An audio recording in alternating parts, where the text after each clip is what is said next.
നീ എന്താ ഈ പറഞ്ഞത്? ഞാനിനി അത് മാറ്റി എനിക്ക് മാറിപ്പോയോന്ന് എനിക്ക് സംശയം. എൻ്റെ ലൈവിൽ വന്നിട്ട് മര്യാദയ്ക്ക് മറ്റുള്ളവരോട് സംസാരിച്ചില്ലെങ്കിൽ നീ നിന്റെ കാര്യം നോക്കിപ്പോ കേട്ടാ. ചേച്ചി നിങ്ങളുടെ അലീഷ എത്തി. എത്തിയടാ.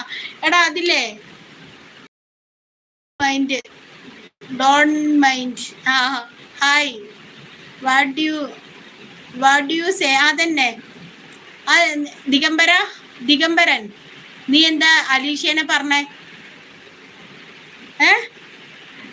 നിങ്ങൾ വന്നിട്ട് പോയാ മതി കേട്ടോ. മറ്റുള്ള ലൈവിൽ വരുന്ന മറ്റുള്ള ആൾക്കാരെ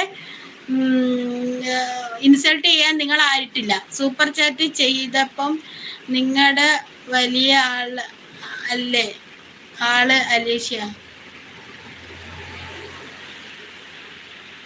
സൂപ്പർ ചാറ്റ് എന്നല്ല, ഞാൻ എൻ്റെ ലൈവിലെ വേറെ ആൾക്കാരോട് നിങ്ങൾക്ക് തെറ്റായിട്ട് പറയേണ്ട ആവശ്യമില്ല കേട്ടല്ലോ.